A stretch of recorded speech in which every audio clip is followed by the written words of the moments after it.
Anise দেবের লেখা ভাঙাচোরা একটি বাড়ির ভেতরে।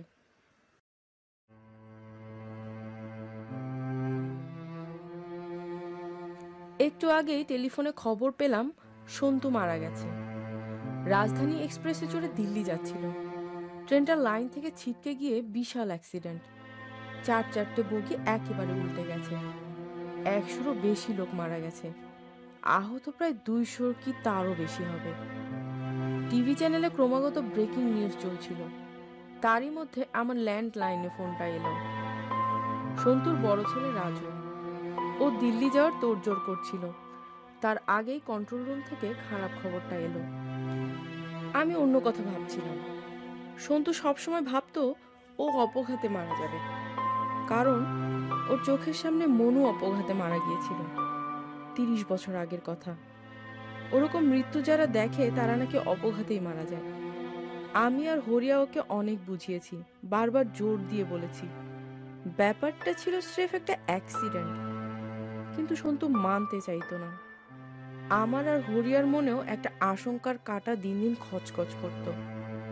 30 বছর আগের ঘটনা হলেও আমার সব সময় মনে হয় সেটা 30 সেকেন্ড পুরনো। গাঢ় শীতের এক ভোরবেলায় সেই দুর্ঘটনা ঘটে যাওয়ার পর আমি, সন্তু আর হরিয়া হতবাক হয়ে দাঁড়িয়েছিলাম। বাইরের ঠান্ডার চেয়েও শরীরের ভেতরের ঠান্ডাটা বেশি টের পাচ্ছিলাম মনু আর আমাদের মধ্যে নেই। একটু আগেও যে আমরা 4 জন ছিলাম, এখন 4 বিয়োগ 1 সমান সমান 3। সেই ঘটনার কথা আমরা 3 জন কখনো কাউকে বলিনি। কিন্তু সন্তু মারা যাওয়ার খবরটা পাওয়ার পর আমার মনে হলো সময় কমে আসছে। এখন বাকি আছে আমরা দুজন, আমি আর হরিয়া। যদি আরো দেরি করি তাহলে এমন হতেই পারে আমি আর হরিয়া দুজনের কেউই সেদিন আর ঘটনাটা বলে যাওয়ার সময় পাবো না। তাই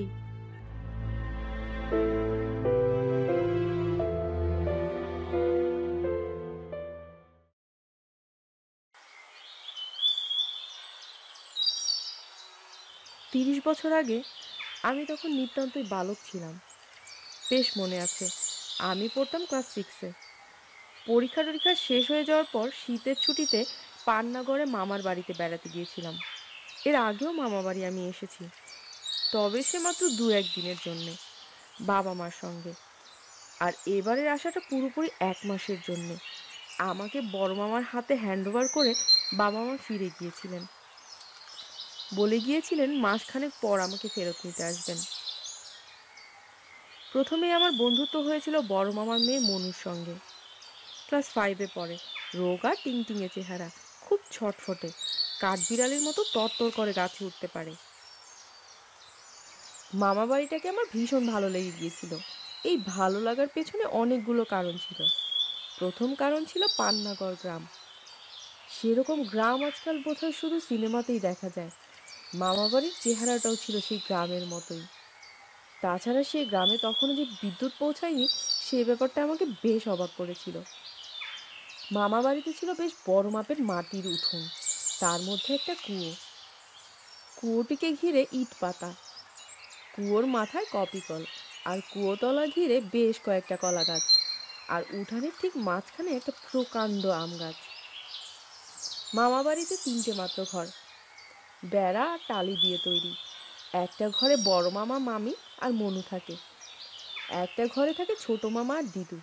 আর 3 নম্বর ঘরটায় কেউ থাকে না, শুধু টুকিটাকি জিনিসপত্র রাখা হয়।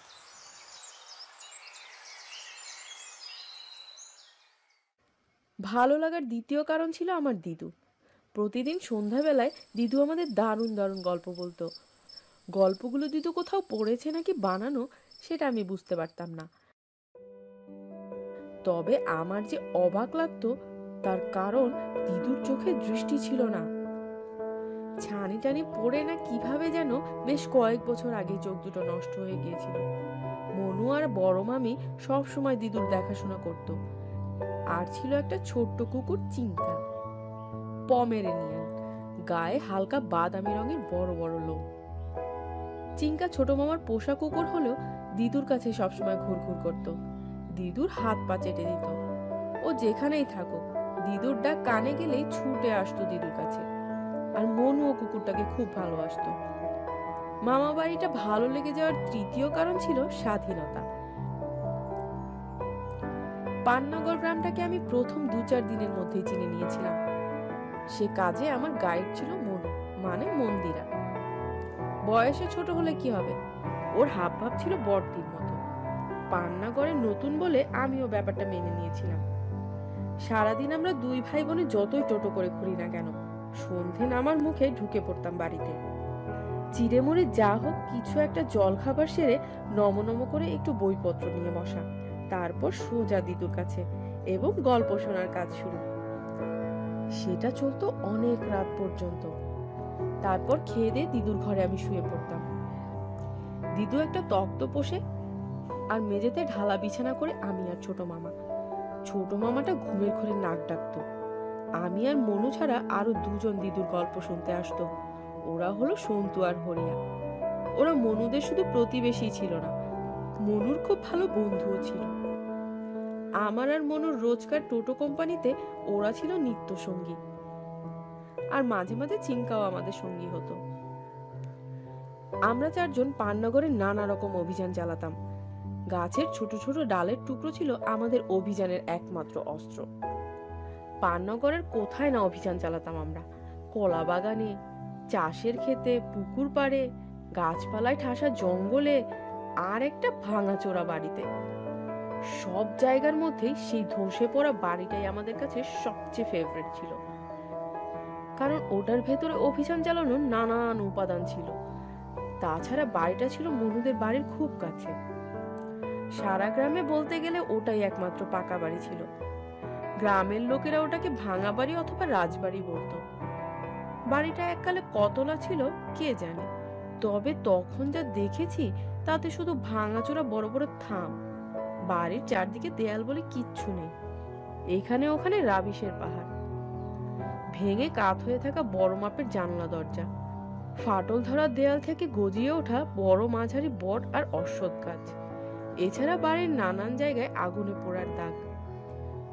বাড়িটার ভেতরে ঢুকে অভিযান চালিয়ে আমরা যা যা দেখেছিলাম সেটা হলো অসংখ্য গোলা পায়রা সেখানে আনাচে কানাচে বাসা বেঁধেছে, আর তার সঙ্গে প্রতিবেশী হয়েছে চামচিকে আর বাদুর। এছাড়া রাবিশের স্তূপের মধ্যে লাঠির খোঁচা দিলে একটা সাপ দেখতে পেয়েছিলাম একবার। হরিয়া বলেছিল সাপটার নাকি চন্দ্রবোড়া, ওর বাবা ওকে এই সাপ চিনিয়েছে। ভাঙাচোরা বাড়িটাকে ঘিরে আছে বেশ খানিকটা জমি। এককালে বোধহয় বাগান ছিল, এখন সেসব শুধুই জঙ্গল। ওই বাড়িটার গল্প মনু আমাকে শুনিয়েছিল। বলেছিল এটা আগে রাজবাড়ি ছিল বুঝলে, তারপর একবার বর্ষাকালে এই বাড়িটায় বাজ পড়েছিল, তাতে গোটা বাড়িটায় আগুন ধরে গিয়েছিল।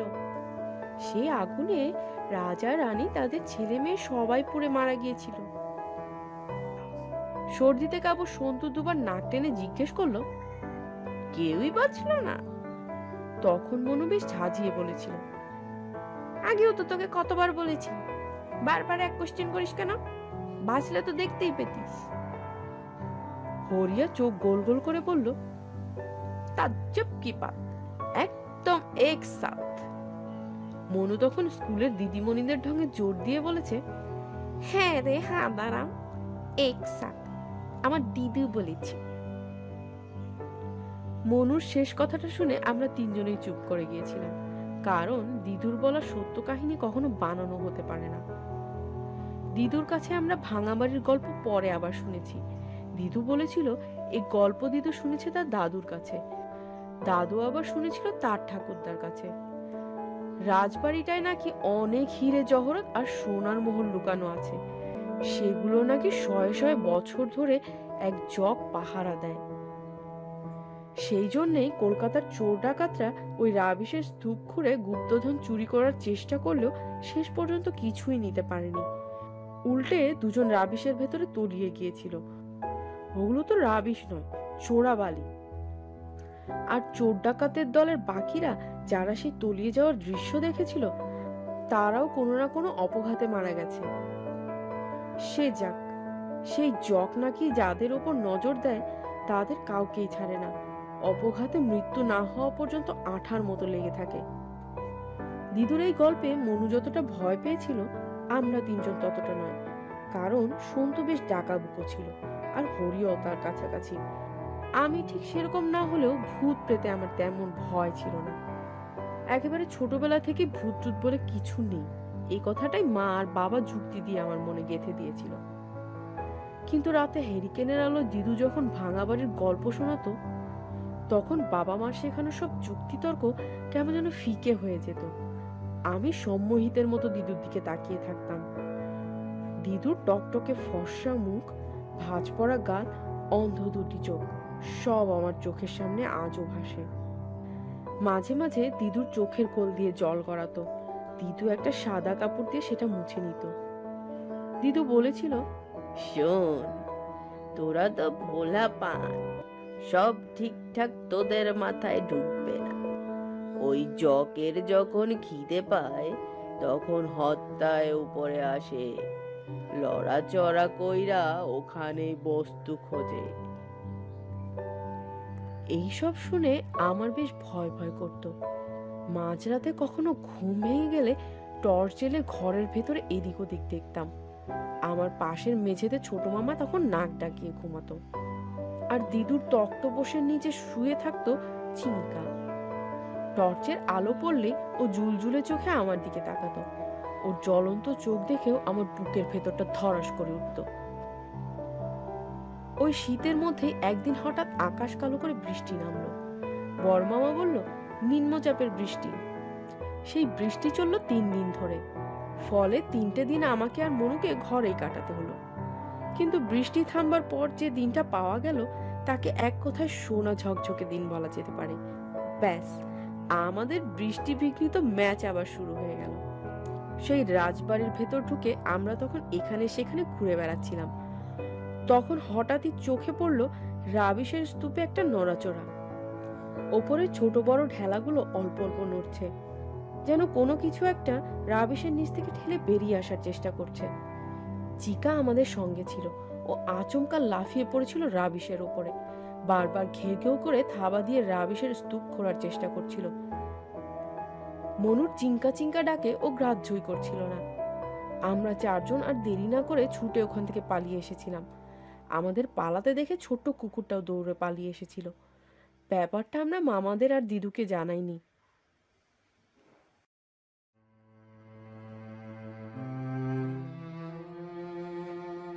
আসল ঘটনাটা ঘটেছিল এর দিন 7 পরে।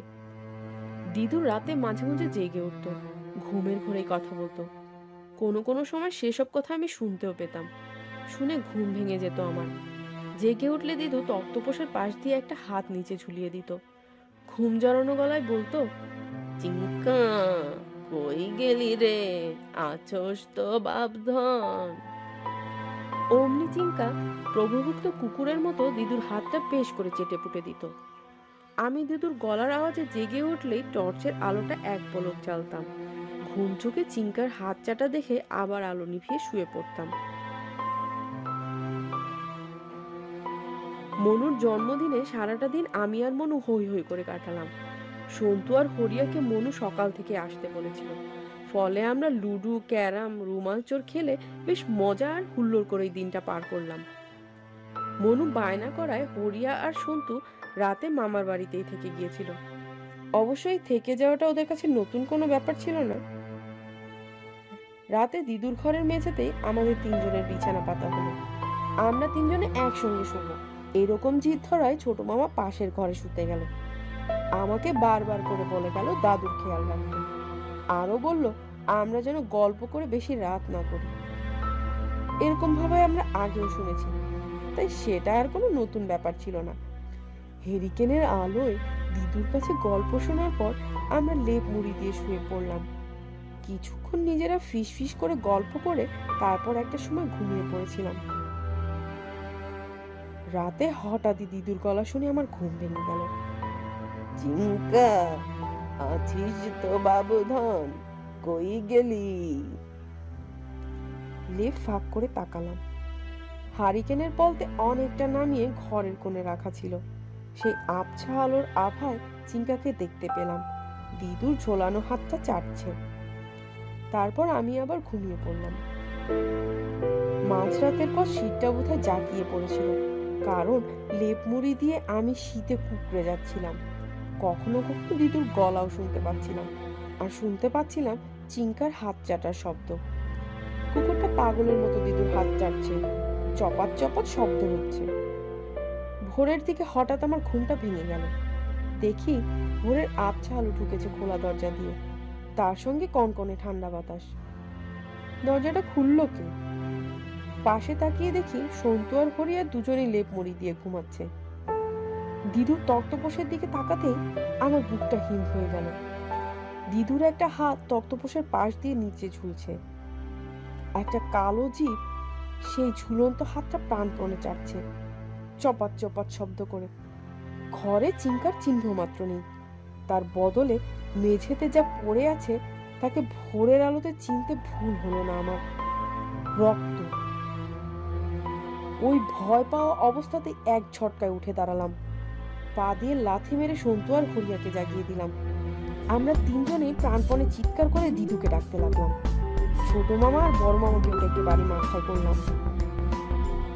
দিদু কোনো সাড়া দিল না, একটা মৃতদেহের মতো বিছানায় চিত হয়ে চুপচাপ শুয়ে রইল। তবে ছোট মামা আর বড় মামার দিক থেকে সারা শব্দ পেলাম।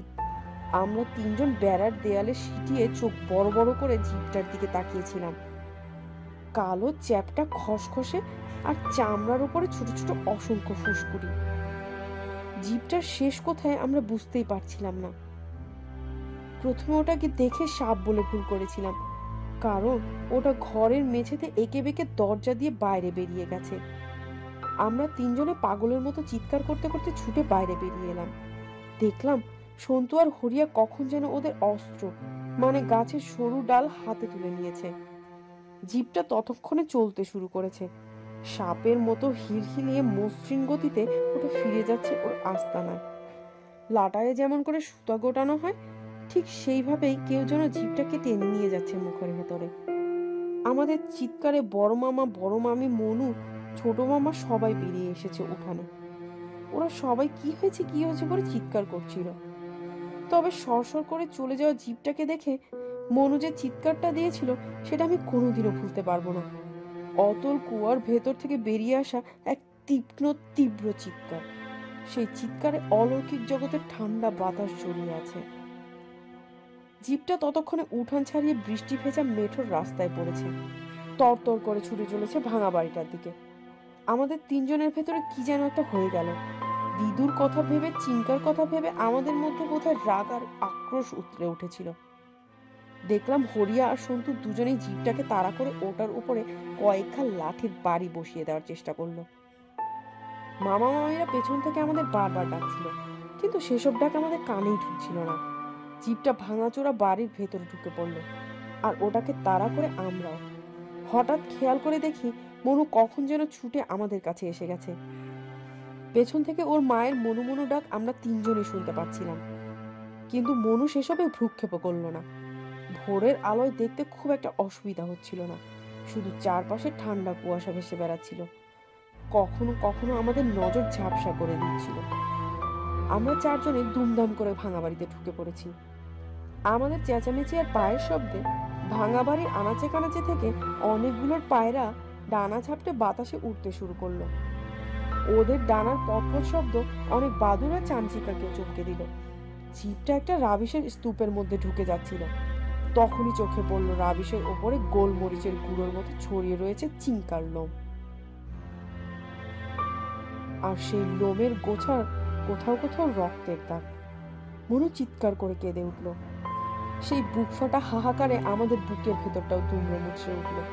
পেছনে বড় মামা আর ছোট মামার গলার আওয়াজ পেলাম, আর ঠিক তখনই আমাদের চমকে দিয়ে মনু চিঙ্কা বলে ডুকরে কেঁদে উঠে জিপটা লক্ষ্য করে পাগলের মতো ঝাঁপিয়ে পড়ল। জিপটা তখনও হাত কয়েক দূরে দেখা যাচ্ছিল। চোখের পলকে একটা জ্যান্ত চাবুকের মতো বাতাসে সাই করে শব্দ তুলে মনুর পা জড়িয়ে ধরল। তারপর আমাদের চোখের সামনে সেই রাবিশের স্তূপ জীবন্ত চোরাবালি হয়ে মনুকে গিলে ফেলল। আমরা সবাই পাথর হয়ে দাঁড়িয়ে রইলাম, শুধু হাত পা আর ঠোঁট থরথর করে কাঁপছিল। গত কয়েক মিনিটের মধ্যে কি যে ঘটলো, কেন ঘটলো, এসব ভেবে আমাদের মন অসাড় হয়ে গিয়েছিল। জীবন বড় বিচিত্র। 30 বছর সময় গড়িয়ে গেলেও সন্তু আর হরিয়ার সঙ্গে আমার এখনো ইমেল আর ফোনে যোগাযোগ আছে। মানে ছিল, কিন্তু সন্তু তো এখন আর নেই। সেদিন দিদু আর মনুকে আমরা হারিয়েছিলাম। রাবিশের স্তূপের মধ্যে অনেক খোঁড়াখুড়ি করে মনুকে আর পাওয়া যায়নি, কিন্তু আজ সন্তুকে হারালাম। এরপর কার পালা, আমার না হরিয়ার? মনুর 30 বছর আগের বুক ফাটা হাহাকার আমার কানে আবার বেজে উঠল।